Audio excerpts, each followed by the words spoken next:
Ako'y may kaso pa lang at hindi pa napapatunayan sa hukuman. Hindi kagaya po ang ating butihing senador ay na-convict na po. Ay, wag naman po. Alam mo, Mr. Morales. Alam mo, Mr. Morales. Please. Huwag mong pakikalaman yung kaso ko. Problema ko yun. Yung kaso mo ang ayusin mo. Na sinabi mo na ako raw ay hindi marunong mag-imbestiga. Am I correct? Yes, Your Honor. Ang pinag-uusapan po natin dito ay yung investigation po na ginawa ko noong 2012. Bakit ka lumilihis ako mga tanong?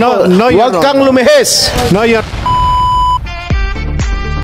Yo, what's up, happy people? Dudoy Tito Buenjero, namus mga kuis, mga gayas, no?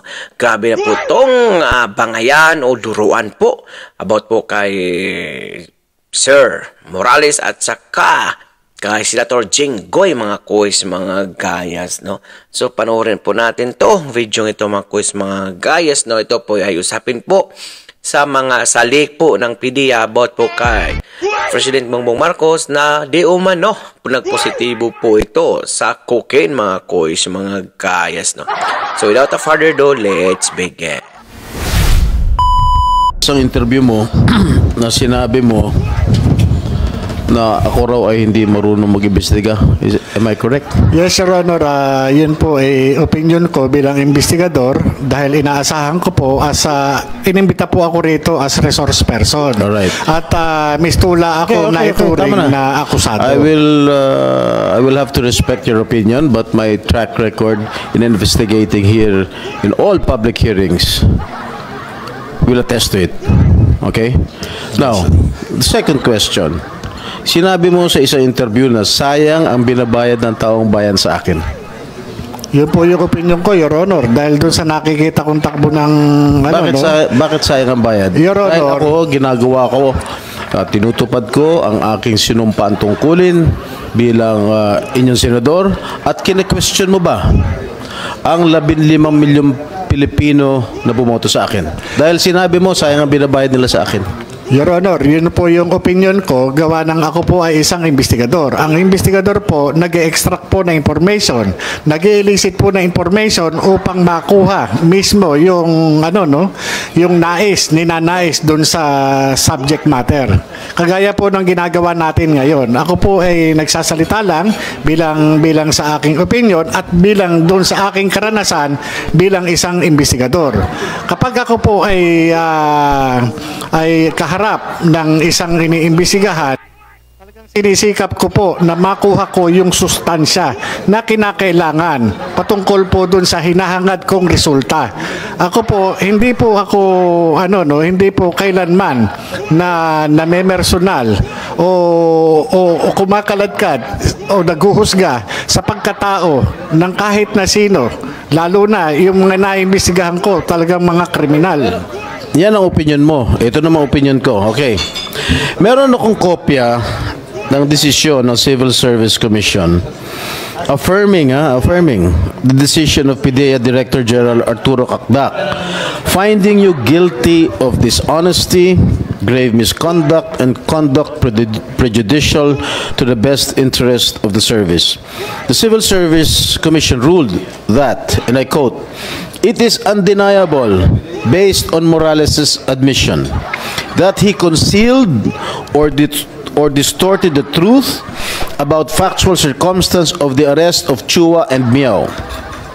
Morales' earlier statement that the arrest was a result of a lawful arrest and later, take note, retracted the same is telltale proof of dishonesty.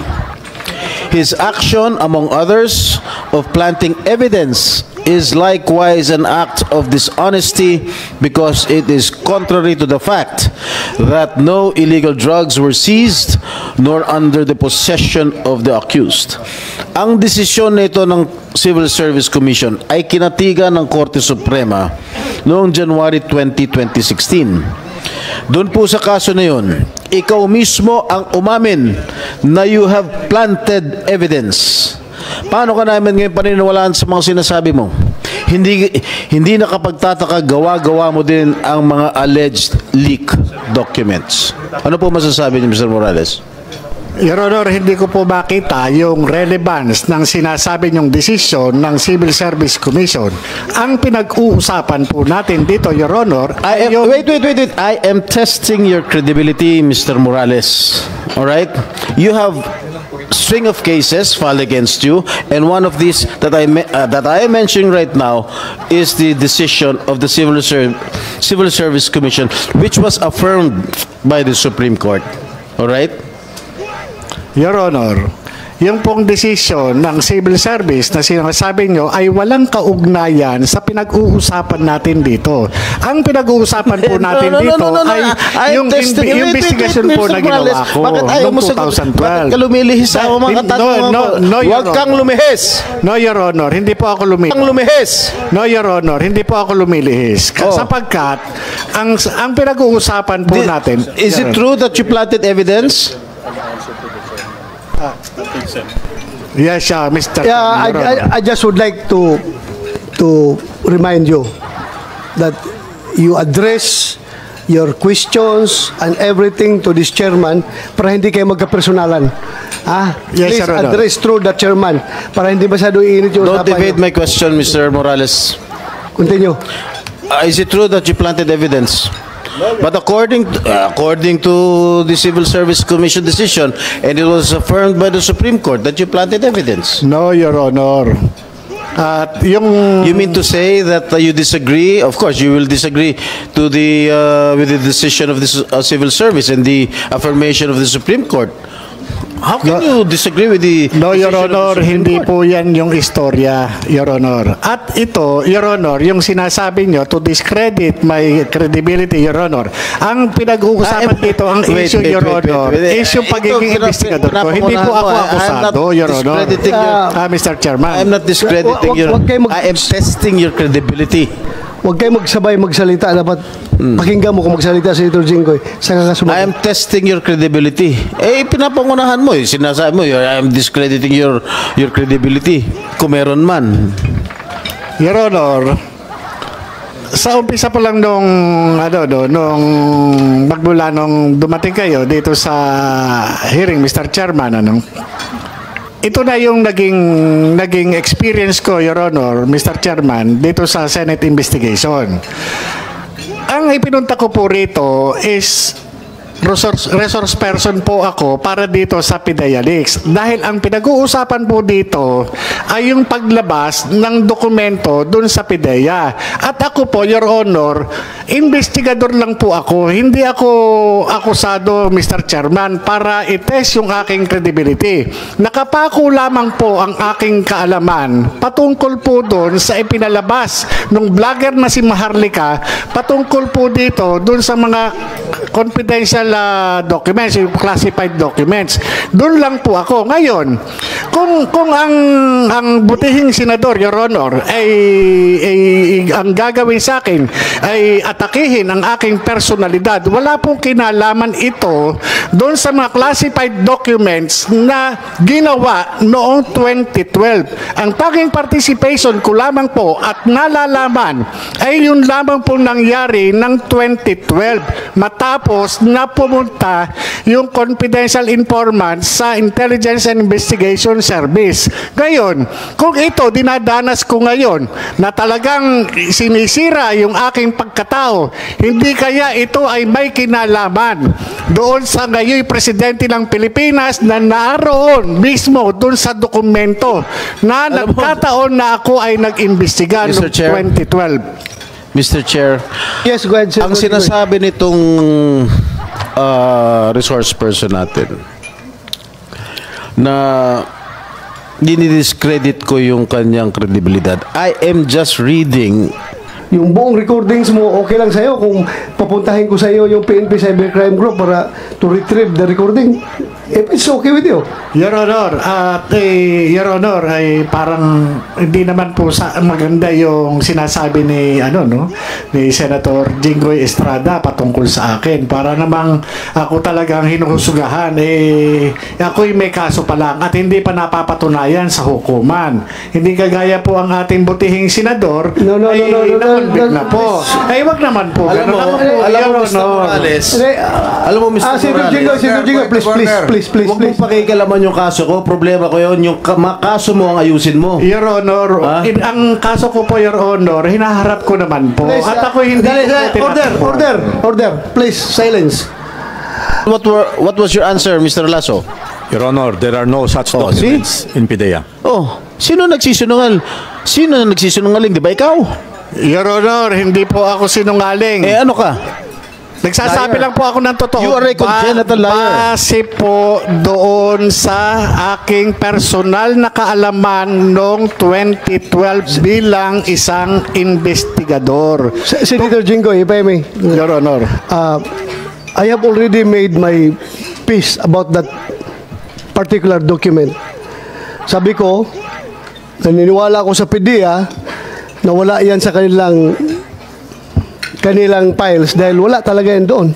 Niwala ko. Pero ako ay naniniwala na yung papel na yan ay totoo. Based on my previous explanation. Andyan ang papel na yan. Ang tanong lang kung sino may hawak.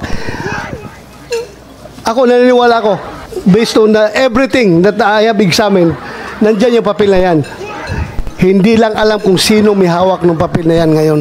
Where is that alleged document? Where is Kasi ang nandito ngayon is photocopy? soft copy lang. Soft copy na. So that is not authentic, Mr. Chair. Ha? That is not authentic. Well, if we define authenticity as to the material, yung hard copy, then maybe masabi natin hindi authentic. Pero ano bang ibang word for that authentic na makapagsabi na yung isang soft copy ay totoo, which ako mismo roll na talagang totoo yan as far as I'm concerned. Andyan yan, pero soft copy nga lang andyan.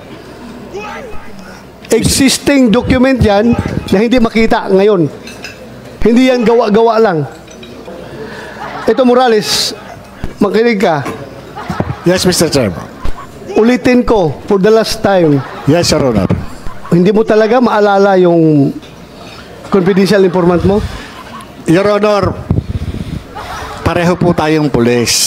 At napaka-importante po sa atin yung mga information galing po sa mga informer. Itong mga informer po, kapag lumalapit sa atin, ito yung karamihan po ng mga pinagmumulan natin ng trabaho. At kapag ito... Ulitin ko yung question, dagdagan ko yung question. Hindi kaya ayaw mo lang sabihin yung identity dahil nga meron tayong code of conduct between handlers and the confidential informants na kahit ano mangyari, walang laglagan dahil buhay ko ang nakataya. Hindi mo ba yan, hindi ba yan ang nasa isip mo? Gano'n na nga po, Your I'm Honor. not feeding, I'm not feeding, pero ako bilang operative, hindi ko talaga ilalaglag, pero ikaw, ewan ko, bakit? So, confirm mo na ayaw mong sabihin, alam mo. Gano'n na nga po, Your Honor. Oh, so, Mr. Chair, ganun Kasi pala. makanganib, hindi po kakayanin ng konsensya ko, Your Honor. Kapag kami nangyaring masama doon sa confidential So, informant. ganito ngayon, at stake yung credibility mo, kredibilidad mo. Dahil you are not testifying before this committee.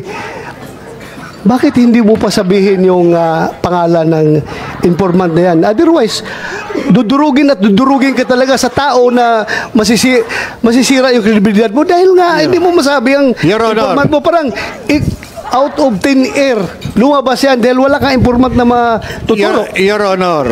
Mr. Chair, if I may first. Yes, Mr. go ahead, Senator Jinggoy. Maliwanag na maliwanag po, Mr. Chair, na itong ating resource person ay nagsisinungaling. Bakit? Unang tinanong ko sa kanya nung nakarang hearing kung sino yung confidential informant niya. Ang sagot po niya sa akin o sa atin, hindi niya kilala. Ngayon po, nung tinanong nyo siya, meron daw, pero baka masabit. Tama po ba ako? So, ibig sabihin, meron siyang confidential informant na ayaw niyang pangalanan. Ngunit nung nakaraang hearing, sinabi niya sa atin lahat na hindi niya kilala. Di talaga napakasinungaling nitong taong ito. Your Honor, Mr. Chairman, pwede sa Yeah. pa. Wala po akong sinabing hindi kilala. Hindi po matandaan. O hindi mo Hindi po iba po yung hindi kilala kaysa doon sa hindi matandaan. Your Honor, ito po, mahigit isang dekada na po itong kaso na to, itong pagkakaimbestiga ko. At itong confidential informant na nagtiwala ng information na nagdala ng mga litrato na nagtataglay na mga personalidad na gumagamit ng ipinagbabawal na gamot. Base sa kanyang revelation, ito po lahat ay na-reduce doon sa kanyang deposition. Kaya nga, okay na yan. Pabalik-balik na natin narinig yan. Pabalik-balik na. Ang atin lang is, sino yung informant? Ako, kung ako nasa shoes mo, if I were in your shoes, na ganito na ako ngayon, na naiipit ako, well, talagang sasabihin ko kung sino yung informant ko. Kung alam ko kung sino yung informant. Your Honor, kung natatandaan ko man yung pangalan niya, hindi ko pa rin po talaga ipagkakaloob dahil po hindi kakayanin ng aking konsensya kapag may mangyari sa kanya. Your Honor. Well, I can give you the assurance that the Senate will protect him or her, kung sino man siya. Sige, huwag kang mag-alala. Sabihin mo, we will protect her. Hindi siya mapapano. Sabihin mo lang pangalan. Your Honor, classic example na nga po yung ginagawa sa akin. Ako'y investigador lamang doon sa kaso. Hindi po ako akusado. Ngayon po ako po'y nakakaranas ng talagang sa aking pagkatao. Yung pakayang confidential informant. Ako nga po mismo, nano lang ako dito investigador lang ako, Your Honor. Tumanggap lamang po ako ng information. Andyan na tayo, Morales. Agent Morales, andyan na tayo sa sitwasyon na yan. Andito na lang tayo, lahat-lahat.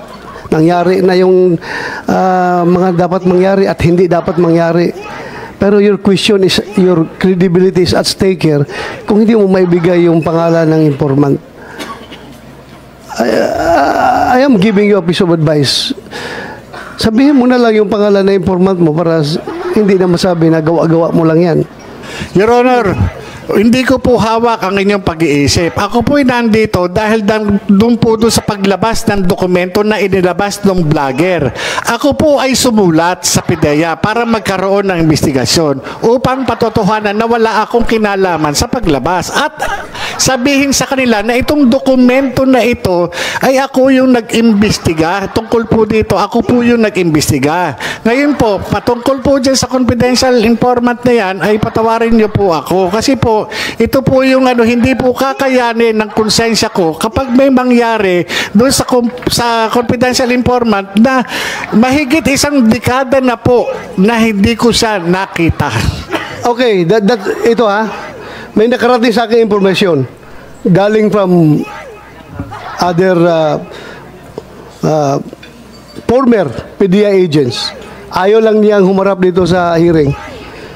Sabi niya, alam daw niya yan dahil sila daw nakahuli nung informant na yan. Ako, just what I received, isi-share ko lang sa'yo. Ang pangalan ng confidential informant na yan na naglaglag dyan kay Marcel Soriano ay yung anak-anakan daw ni Marcel Soriano na ang pangalan ay Ian. Ngayon, yung Ian na yan, patay na. Patay na. So, ang hirap nito mag-trace kung sino yung mga tao na binanggit. Dahil puro patay na yung mga nagbanggit. Yung Ian na yan ay dating trabahante doon sa...